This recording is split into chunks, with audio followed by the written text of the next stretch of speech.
É o seguinte, o cara chegou na casa do japonês para acabar o namoro com a filha do japonês.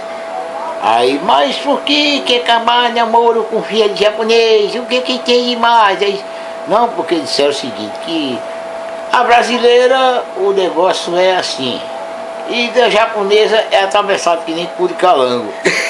Aí, não, de jeito nenhum, japonês é igual a mulher brasileira, mulher japonesa é a mesma coisa.